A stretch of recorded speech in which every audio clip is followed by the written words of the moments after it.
এই চ্যানেলে সম্প্রচারিত সকল খবরই সচেতনতামূলক এবং শিক্ষণীয়, কোনো কিছুই প্রভাবিত নয়।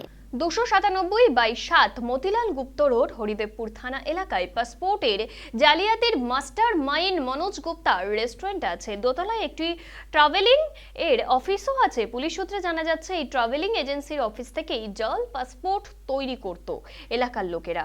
বলছে, গতকাল পরশুদিন লালবাজার থেকে সাদা পোশাকে পুলিশ সারা রাত ধরে এই রেস্টুরেন্টের পাশে ঘাঁটি গেড়েছিল। সুমিত গুপ্তার বাড়ি হরিদেবপুর থানা এলাকার সবুজ সংঘ ক্লাবের পাশেই।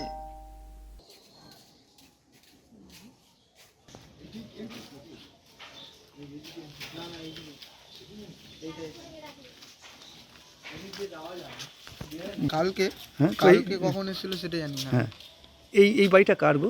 কোন বাড়িটা? এই যে এই বাড়িটা এই বাড়িটা ওই লোক সুমিত গুপ্ত। সুমিত গুপ্ত না, তাহলে মনোজ গুপ্ত। মনোজ গুপ্ত। হ্যাঁ। এই বাড়িতে কে কে থাকে? বাড়িতে একটা দিদা থাকে, ওই আঙ্কেলটা থাকে, তার বউ থাকে, আর তার ছেলে থাকে, আর একটা দাদু থাকে। দাদুটাই নিচে থাকে। তোমরা কিছু শুনলে ভাই? না, আমরা কিছু জানি না, কারণ ছিলাম না এখানে। পুলিশ এসেছিল? পুলিশ ছিল যখন, তখন ছিলাম না আমরা কেউ, আর আমরা জানতাম না। আর এই যে এই জায়গাটার নামটা কি? শিলপাড়া। শিলপাড়া।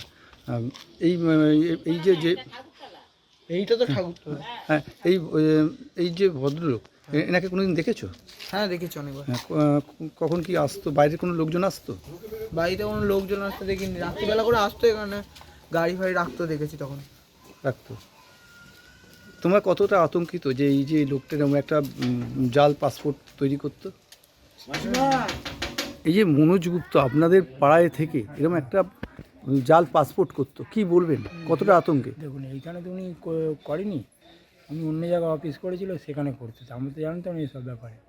এখানে তো ওনাদের ফ্যামিলি এমনিও খুব কমই লোকের সঙ্গে মেলামেশা করতো, কিন্তু এইসব ব্যাপারে আমরা জানতাম না। ঠিক আছে, যে জালি পাসপোর্ট করতে বা পুলিশ আসতো জানতাম, কিন্তু এই জালি পাসপোর্ট যে করেছে সেটা তো জানতাম না। পুলিশ অনেক দিন ধরে খুঁজছিল, এই কালকে নাকি তুলে নিয়ে গেছে, তারপরে শুনলাম যে উনি জালি পাসপোর্ট করে। কতটা আতঙ্কে রয়েছেন এরকম একজন আমাদের পাড়ায় লোক? আতঙ্ক আমাদের কিছু নেই, দেখবেন যে করবে সে ভুগবে, আমাদের কী আছে? আমরা তো যে না সাথ দিই তাহলে তো হয়ে গেল। আর এনার কোথায় অফিসটা ছিল? কোথায়? এই গাইঘাটা না কোথায়, নামটা শুনলাম আজকে, যে গাইঘাটা অফিস ছিল। আর এইখানে শখের বাড়িতে কে কে আছেন? বাড়িতে মা, বউ, ছেলে আছে, ওনার বাবা আছে, এইটুকুনি জানি আমি, যতটুকু জানি এইটুকুনি। আর এই জায়গাটার নামটা কি? এটা হচ্ছে কি সরণিটা?